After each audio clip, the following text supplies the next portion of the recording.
Today, I'm behind the wheel of the brand new Z, a 2023 Nissan Z.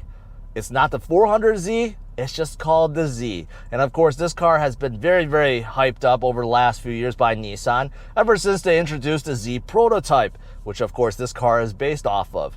It looks very similar on the outside, similar on the inside, but there's a whole lot of changes since that prototype. So in this review video, I'm gonna tell you everything there is to know about this brand new Z, and of course go for a drive and see how good this new 400 horsepower engine is under the hood, and overall tell you how the Z is on the road and how it compares to the competition. All right, let's get started. All right, I'm behind the wheel. Let's see how good this brand new Z is, and let me tell you more about how it drives. First of all, let's start out with looks. This Z looks like nothing else on the street today. I can't tell you how many people have been looking at me so far during this filming. In the parking lot, I had a couple people approach me. They're like, wow, this is a stunning car. How did you get it? You know, where can I get one? Unfortunately, I had the privilege of getting this early before it's released, but I will say this looks like nothing else out there. I think Nissan nailed it with the silhouette and just overall shape of this brand new Z. It's wide, it has big hips, big tires, it sits low to the ground, it has all the right lines, and you have contrast, this black roof with this beautiful blue color. I mean, on the outside, I think Nissan nailed it. It's a really good looking car. And in person, I'll tell you, it looks better than on paper. On paper, I know there's some angles of this new Z that may not look that good, but in person, this is a good looking car. Front end takes getting used to, though. The grille, actually, there's a ton of rectangles and they're kind of silver. They have a silver highlight that kind of pops out, only if you pay close attention to it. And then those headlights, right? Round headlights with the round daytime running lights. They're getting used to, but I think it's starting to grow on me. And also there's this really cool design on the hood too. It's hard to notice, but you'll notice that there's these creases that form a really cool line.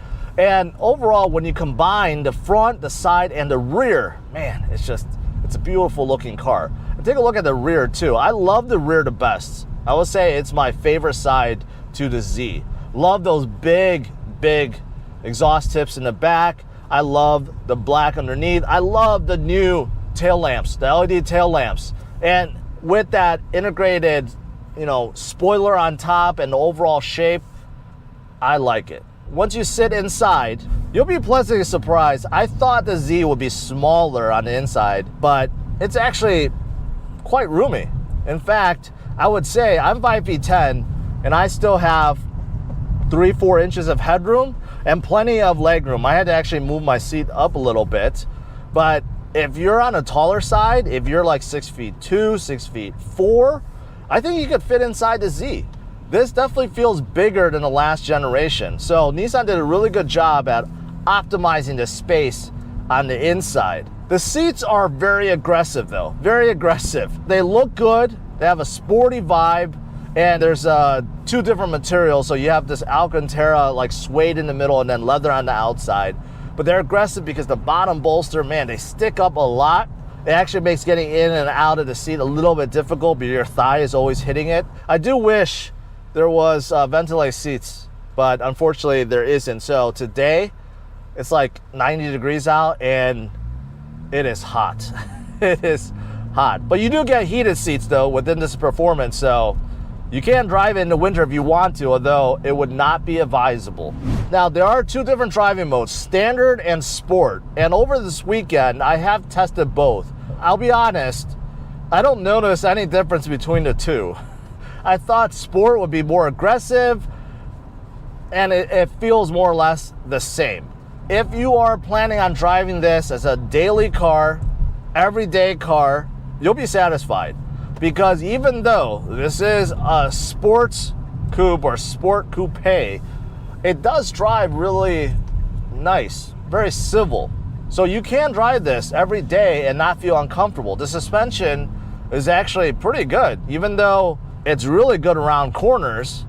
But just daily driving on the regular roads, you know, with all the imperfections and potholes and stuff like that, it does not feel uncomfortable. Even with the 19-inch wheels and the smaller sidewall tires, it's actually surprisingly comfortable. So that's a big bonus. If you plan on driving this pretty much every day, you could do so without feeling cramped or uncomfortable.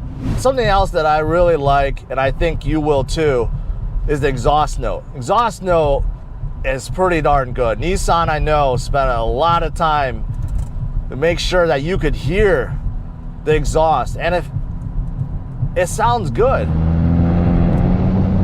You put your foot down, you accelerate, they come to life, although it's not too overbearing. It's not as aggressive as a V8, but for a V6, this is about as good as it can be, honestly. And you could definitely hear it, even at low cruising speeds, you can hear it subtle right behind you, and it's not obnoxious. And so far, I haven't had any problems with drone, so I like the exhaust note. You can see there's a little bit of a bend here, and the suspension is nice. There's no body roll at all. There's crossbars everywhere, in the trunk, up front too, in the engine bay. I mean, this Z feels solid. Doesn't matter how you twist it or turn it, it just feels solid on the road. So, really nice. Also, the steering. Steering is fantastic. I love the new steering wheel, especially with the huge paddle shifters. Unfortunately, this one I'm testing is not stick, but there is an optional stick if you wanted it, which I would highly recommend, and I really want to test out later on. But you got opt for a 6-speed manual, which is so hard to find these days, or automatic transmission like this one is a 9-speed transmission, and I'll tell you guys more about it later. But you can put in manual mode and use the paddle shifters, so it's nice. But I like the steering wheel. It's nice and big, very comfortable. The leather feels good, and I love the steering. The steering is spot on. No steering play at all. Any little input, you'll feel it with the Z, and it has a nice feel. It's not heavy, but it's not light either. Besides the exhaust note, which I do not mind at all because this is a sports coupe and it's not overbearing, otherwise it's very quiet in here. There's nothing. I don't hear anything from the outdoors. Nothing. No wind noise, cars passing by, birds chirping, kids yelling, you know, none of those things. It's really quiet inside this Z. And that's great because all you really want to hear is the exhaust note and the engine rev up, right? You don't even want to turn on the radio. So, yeah, it's nice. Let's test out acceleration.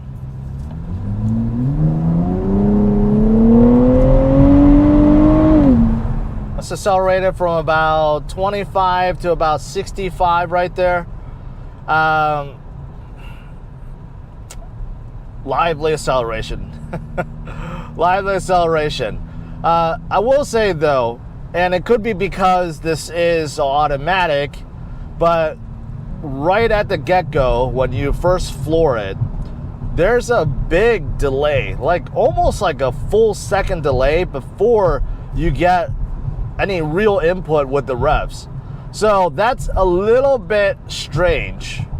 Maybe I'm used to more of the EV cars these days where any input gives you immediate throttle. With this 400Z, with this Z, as soon as you put your foot down, you have to wait a second and then the engine comes to life. And when it does, it revs up really, really quick, especially in the upper range, upper band, then the car starts moving. But on the down low, it does seem like it takes a little bit for the turbos to spool up, and there's something going on with the throttle. It's not instant. And I don't know why that is. That's another reason why I want to test out the 6-speed and see if it makes a difference. But when you do get up to speed, this is a fast car. Let's not forget, this is now powered by a 3.5 liter twin turbo V6 producing 400 horsepower and 350 pound-feet of torque. So this is the most powerful Z ever created. And even by today's sports car, sports coupe standard, it's among the top. So what are some of the features you'll find in this brand new Z? Well, it comes nicely equipped. Let's start out with the digital gauge cluster. It is one gigantic screen. This is the same one that you'll find inside the new Nissans, like the new Rogue, new Pathfinder, and I like it. It's actually pretty cool. Very bright, big, easy to understand. The menu in the middle, pretty nice. You can scroll through all the usual stuff, trip computer, safety systems, you know, your settings, your compass, music, all that good stuff. But I like it. It's a nice touch. And of course, this is complemented by a big infotainment screen, right? Also very similar to the other Nissans out there. Now, this infotainment system is not the quickest. So when you're scrolling, there's a slight lag, slight delay. Isn't too bad, but it's definitely not near the top of some of the infotainment systems out there. But it gets the job done. And of course, you get usual stuff like Apple CarPlay, Android Auto, and then you get Wi-Fi in here as well. So you do get that. Now, even though most things in here are digital, there are still a few analog goodness in here. There's 3 gauges right on top of the dash. One is measuring your boost, your PSI of the turbo. One is measuring your RPM, and one is measuring your voltage for your battery. Those gauges become really useful when you're actually tracking this car. There's no sunroof in here, I'm guessing to save weight.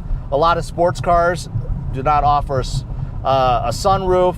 You get HomeLink buttons over here, a couple USB ports. You do get automatic climate control, though they don't look like it and they don't feel like it. They feel like the old knob climate controls from, you know, the early 90s. I think Nissan did that on purpose. They are automatic, but it takes getting used to, and it's not 100% accurate. But you do get that.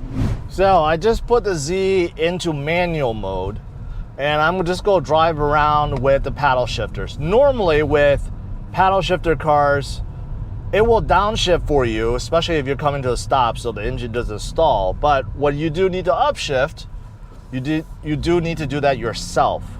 So let's see how it is.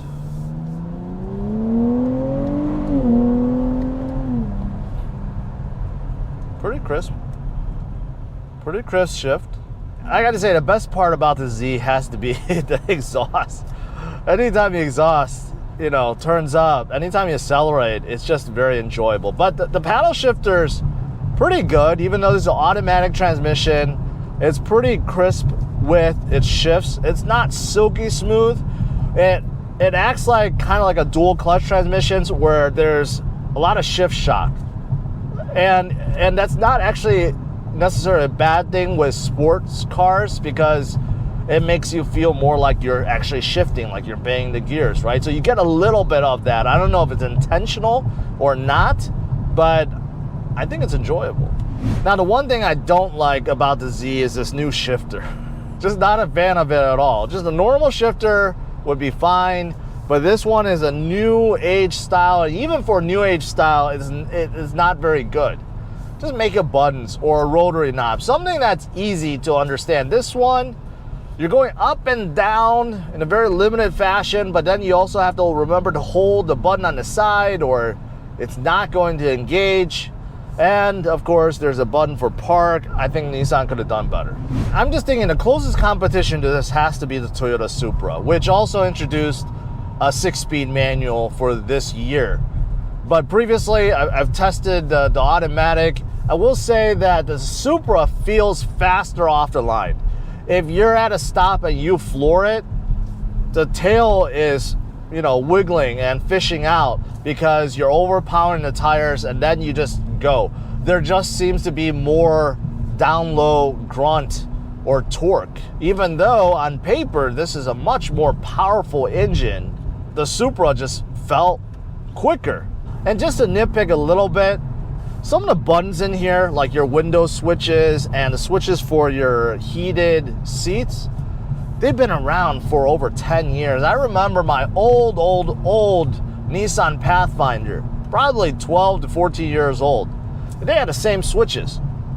So Nissan, you know, shopped their bargain bins for a few of these parts. And I wish Nissan would have just, you know, not used them and updated everything to give it a completely fresh feel. There are just some things that's just been carried over for a long time. Another thing is the key fob. This Nissan key fob has been in existence for over 10 years. Still has not been redesigned. You could argue that you don't need to fix what's not broken, but, you know, again, to just kind of start fresh, sometimes it's good to have something new. Now, as for visibility, front is fantastic, better than I expected, and side windows not bad either. But the blind spot is horrendous. Horrendous. That the seat and the C-pillar over there blocks your complete view. You can't see anything out there. So good thing is this performance does come with blind spot monitoring. There's a little light on each side, so that definitely helps because blind spot back there is horrible.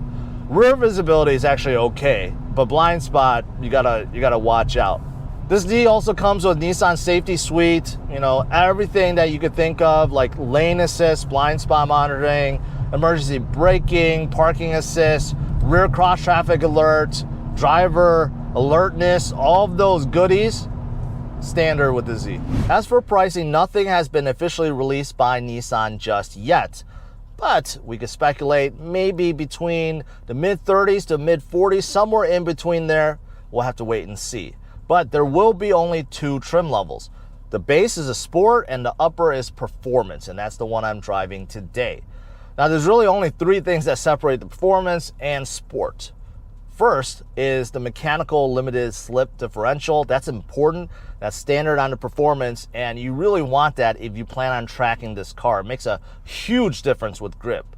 Second are the brakes. The calipers and rotors get upgraded significantly with the performance versus the sport. The calipers, for example, 4 piston calipers up front, 2 in the rear for performance versus 2 up front and 1 in the rear for the sports. Lastly are the wheels. With the performance, you get bigger 19-inch alloy wheels. They have a different design, and you get more aggressive tires. They're wider and just more aggressive compared to the sport, which has 18-inch wheels and less aggressive tires. So it really comes down to these three things: the limited slip differential, the brakes, and the wheels.